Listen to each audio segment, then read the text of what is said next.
कुछ खाया नहीं, हालत देख सकते हो आप, खड़े तक नहीं हो पा रहे हो अपने आप से। और वही हालत सारे स्टूडेंट्स की है। और एसीपी अजय शर्मा कह रहे आप लोगों की रील बन गई ना अब। क्या मतलब इन लोगों को कोई दिल नहीं है क्या? इंसानियत नहीं है इनमें? यहां पर इतने दिन से बच्चे भूखे हैं, यही लोग तो हॉस्पिटल में लेकर जा रहे हैं ना, एम्बुलेंस में डाल कर। और फिर भी इनके जो बॉस है एसीपी अजय शर्मा, वो कह रहे रील काट ली आप लोगों ने अनशन की। एसीपी अजय शर्मा बस एक दिन के लिए भूखा रहकर दिखा लो, बस एक दिन के लिए। कैसे आप ये कह सकते कि रील के लिए अनशन हो रहा है? आपको ये कहते हुए जरा सा भी कुछ लगा नहीं? आपके बच्चों की उम्र के यही बच्चे हैं सर, यहां पर आपके बच्चों की उम्र के होंगे, आपके बच्चे भी कॉलेज में होंगे अभी या स्कूल में होंगे, उन्हीं के लिए तो चल रहा है ये सब। सोनम सर को कौन सी नीट की एग्जाम देनी है, जेई की एग्जाम देनी है? सौरभ को कौन सी नीट की एग्जाम देनी है? आशुतोष को कौन सी नीट की एग्जाम देनी है? मुझे कौन सी नीट की एग्जाम देनी है? हम तो इन्हीं पुलिस वालों के बच्चों के लिए कर रहे हैं। हमें थोड़ी ना नीट और जेई की एग्जाम देनी है। नीट और जेई की एग्जाम तो इन पुलिस वाले बच्चों को ही देनी है, क्योंकि ये भी चाहते हैं इनके बच्चों की नौकरी पुलिस में ना लगे, क्योंकि उनको पता है पुलिस में तनख्वाह कितनी मिलती है, 40,000। एसीपी अजय शर्मा को मिलती होगी मोटी तनख्वाह, लेकिन ये जो बेचारे यहां पर सर्विस पर लगे हुए सिक्योरिटी में, इन लोगों को 40-50 हजार मिलती होगी। एसीपी अजय शर्मा जितनी सैलरी नहीं मिलती होगी। एसीपी अजय शर्मा को लाखों में सैलरी मिलती होगी, ये बात तो पक्की है। ये मुझे कैसे समझ आ रहा है? क्योंकि जिस एरोगेंस से वो स्टूडेंट्स की बात कर रहे हैं, जिस एरोगेंस से वो कह रहे कि आप लोग बस तमाशा कर रहे हो, यहां पर अनशन को तमाशा कह रहे हैं, अनशन को रीलबाजी कह रहे हैं। लेकिन ये जो पुलिस वाले हैं जो यहां पर लगे हुए बेचारे, इनकी तनख्वाह कितनी होगी? 40-50 हजार। 40-50 हजार की तनख्वाह में इनको भी पता है इनके बच्चों की एजुकेशन पूरी नहीं हो पाएगी, इनको भी कर्जा लेना पड़ेगा। एक महीने का 40-50 हजार अगर एक तनख्वाह होगी, उसमें से बचेगा कितना? सारा घर का खर्चा निकालकर 10,000। हर महीने का अगर 10,000 बचेगा तो एक साल का बचेगा 1,20,000।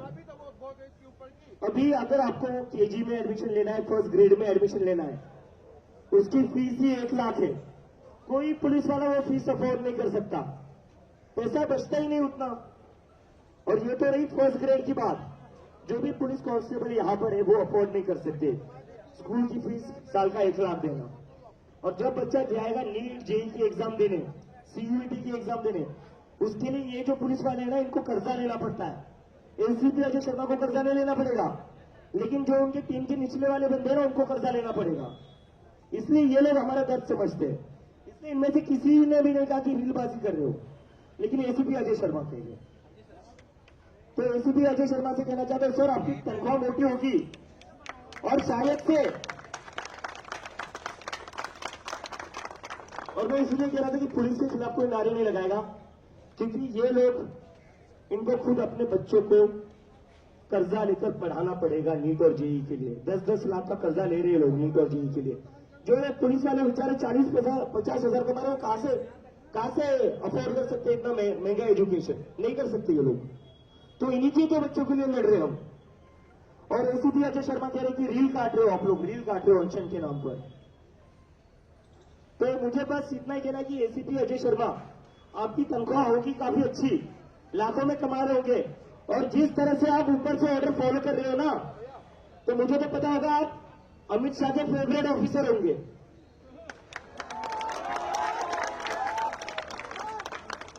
कभी ये सब हो रहा है, कभी आप इतने अहंकार में बच्चों को कह रहे हो कि रील काट रहे हो, रील काट रहे हो।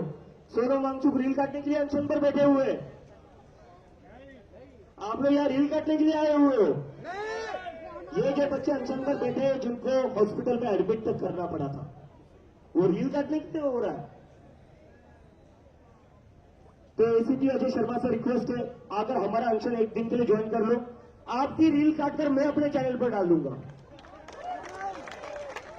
अगर आपको अनशन इतना आसान लगता है, एसीपी अजय शर्मा आइए यहां पर एक दिन के लिए अनशन पर बैठिए, सोनम वांगचुक से ज्यादा आपका प्रमोशन करेंगे। बस एक दिन के लिए भूखा रहकर दिखा दो आप। और अपनी नहीं तो नहीं, आपके बच्चे, मुझे तो पक्का पता है, मुझे लगता है, पूरी गारंटी है, एसीपी अजय शर्मा के बच्चे पक्का अब्रॉड पढ़ते होंगे या नहीं पढ़ते होंगे। और अगर अभी अब्रॉड भी नहीं होंगे, अभी स्कूल में होंगे, स्कूल खत्म होने के बाद ये बच्चे अमेरिका या इंग्लैंड ही रहेंगे, मैं पक्का गारंटी के साथ कहता हूं। लेकिन ये जो बेचारे पुलिस वाले, इनके बच्चे नहीं जा सकते, इनके बच्चों को इसी देश में पढ़ना पड़ेगा। इनकी सैलरी एसीपी अजय शर्मा जितनी नहीं है।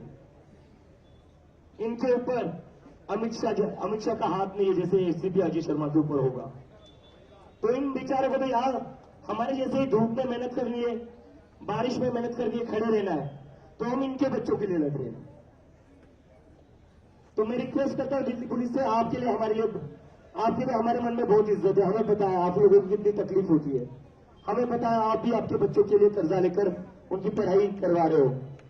लेकिन एसीपी अजय शर्मा, जिनकी तनख्वाह मोटी है, जिनको खुद के बच्चे अब्रॉड जाएंगे पढ़ने या ऑलरेडी गए होंगे, वो भी बहुत अहंकार में चल रहे, क्योंकि मुझे लगता है ऊपर से बोला गया होगा इस प्रोटेस्ट में स्टूडेंट्स को जितना परेशान कर सकते हो कर लो, तुम्हारा प्रमोशन कर देंगे, ये ऑर्डर आया होगा एसीपी अजय शर्मा को। तभी इतनी मेहनत से सुबह से एसीपी अजय शर्मा एक त्रिपाल तक अंदर में आने दे रहे थे। क्या दिक्कत थी त्रिपाल से, क्या दिक्कत है? इन बच्चों को देखिए एक बार, उनके चेहरे जाकर देख लीजिए, कैसे आपकी आत्मा जाग नहीं रही है अभी भी, कैसे अभी तक आप बस पॉलिटिकल ऑर्डर्स फॉलो कर रहे हो। तो थोड़ी अपनी अंतर आत्मा जगाइए, अपने अंदर की इंसानियत जगाइए। ये देश के स्टूडेंट्स है, इस देश का भविष्य है, इनके साथ जानवरों जैसा सलूक मत कीजिए। बारिश में रात भर भीगे, ये बीमार गिर रहे, मैं खुद सुबह घूमकर आया हूं, चाहे तो आप लोग भी जाकर देखकर आइए क्या हालत में जी रहे ये बच्चे।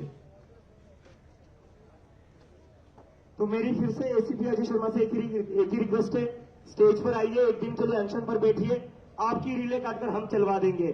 देखते हैं आप एक दिन के लिए भूखा रह सकते हो या नहीं। यहां पर लोग 12-12 दिन से भूखे हैं, आप उनका मजाक बना रहे हो। एक दिन के लिए भूखा रहकर दिखा दीजिए अजय शर्मा जी। और ये अहंकार थोड़ा कम करिए, हमारी तनख्वाह से सैलरी आ रही है, अमित शाह की तनख्वाह से नहीं आ रही है। हम हमारा अधिकार मांगते, हम अपना अधिकार मांगते, हम अपना हक मांगते, हम अपना हक मांगते।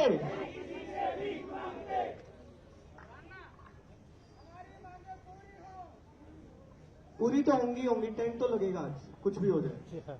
बहुत देर से बैठ गए, 3 दिन से इंतजार कर लिया, 4 घंटे से बाहर बैठे, अब टेंट लगेगा ही लगेगा। फाइनल हो गया।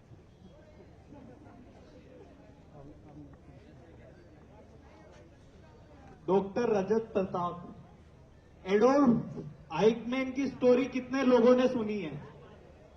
कोई जानता है एडोल्फ आइकमैन को? वो वही इंसान है जिसने होलोकास्ट को प्लान करा था, हिटलर के नीचे काम करता था, हिटलर के ऑर्डर्स फॉलो करता था। लेकिन जब उसको फांसी दी गई तो हैना एरेंट एक फिलोसोफर है, उसने कुछ ऑब्जर्व करा कि यार ये तो नॉर्मल इंसान है, ये कैसे 67 लाख लोगों को मार सकता है। लेकिन बाद में पता चला कि वही ऊपर से ऑर्डर फॉलो करता था, वो नीचे नहीं देखता था कि लोग मर रहे हैं, लोग दुख में जी रहे हैं, वो सिर्फ ऊपर से ऑर्डर फॉलो कर रहा था। तो दिल्ली पुलिस से इतनी ही गुजारिश है कि ऊपर से ऑर्डर फॉलो करने से पहले नीचे जो छात्रों ने अपनी जान दी है, जो आज देश के एजुकेशन सिस्टम की हालत हो गई है, वो जरूर देख लेना। डॉक्टर रजत शर्मा, रजत प्रताप। हेलो, मुर्दा लोहे का औजार बनाने वाले, मुर्दा लोहे का औजार बनाने वाले हम, अपने आंसुओं को हथियार बनाने वाले हम तो काकरोच समझते हैं कुछ सियासती इक्के, शायद वो भूल गए देश की सरकार बनाने वाले हम। हे शेष शिरोमणि इस उपवन के जिनका तनमन खुद चंदन है, ऐसे व्यक्ति जो देश में समर्पित सोनमांशु सर जी, अभिजीत दीप के भाई और यहाँ पर उपस्थित सभी भाइयों बहनों और साथियों का तहे दिल से वंदन अभिनंदन करता हूँ कि आप लोग तपती गर्मी हो चाहे बरसात हो, एक कदम के कदम मिला के यहाँ खड़े हुए हैं शिक्षा के देश में चेंजेस लाने के लिए, देश के विकास के लिए और नए रोजगार के लिए। और हम लोगों का भी तहे दिल से, आपके हौसलों को भी तहे दिल से हम सलाम करते हैं कि आप अपनी हिम्मत दिखाए और उन लोगों के लिए इकट्ठा हुए जो देश के कोने कोने में बैठ के इंस्टाग्राम पे, ट्विटर पे, फेसबुक पे सिर्फ रील स्क्रॉल करते हैं। उनके हक की अधिकार के लिए आप यहाँ पे आए, इसके लिए मैं आपका तहे दिल से अभिनंदन करता हूँ। और काफी दिन से आप लोग बैठे हुए हैं, लेकिन भारत सरकार ना तो इस पर कोई कानों पे जूम गई है, ना ही वो देखना चाहती है और ना ही प्रधान जी अभी इस्तीफे की बात कर रहे हैं, क्योंकि उनके लिए तो वही है जिस देश के तुतलाते बच्चे कड़कड़ी धूप में सड़ते हैं, उसी देश के मालिक के बच्चे इंग्लैंड रूस में पढ़ते हैं। 10-10 लाख महीना खर्चा तेरे सुकुमारों पर होता, 10-10 लाख महीना खर्चा तेरे सुकुमारों पर होता, यहाँ गरीब का बच्चा खड़िया चौपतिया को रोता है। सुना है विदेशों में तेरी अरबों की पूंजी भरी हुई, यहाँ गरीब की खाली थाली लुटिया तक गिरवी धरी हुई, थाली लुटिया तक गिरवी धरी हुई। साथियों, आज देश के प्रत्येक व्यक्ति चाहता है कि देश में क्रांति हो, क्रांतिवीर पैदा हो, चंद्रशेखर आजाद जैसे योद्धा पैदा हो और सुभाष चंद्र बोस जैसे लोग पैदा हो। लेकिन वो चाहते हैं कि क्रांति हो लेकिन मेरे घर से ना हो, क्योंकि उन्हें क्रांतिकारी चाहिए लेकिन अपने घर में नहीं चाहिए, वो पहल नहीं करना चाहते हैं। अगर हमें तो कभी कभार शर्म आती है कि जिस देश की इतनी ज्यादा आबादी हो और इतना ज्यादा यूथ हो, उस देश में धर्मेंद्र प्रधान जैसे लोगों का इस्तीफा लेने में इतना डिले कैसे, ये बड़े शर्म की बात है। आज चाहे शिक्षा की बात हो, चाहे रोजगार की बात हो, आप लोग देखिए, चाहे नीट जैसे एग्जाम हो, लीक कराए जाते हैं, हजारों बच्चे सुसाइड करते हैं, कोई सुनवाई नहीं होती है। जुआ हो बंद आगे सब कुछ बोल देती है, जुआ हो बंद आगे सब कुछ बोल देती है, भ्रष्टाचारियों की सारी पोल खोल देती है। सुना है कभी चिरागे नेता का वतन पे कुर्बान होना, सुना है कभी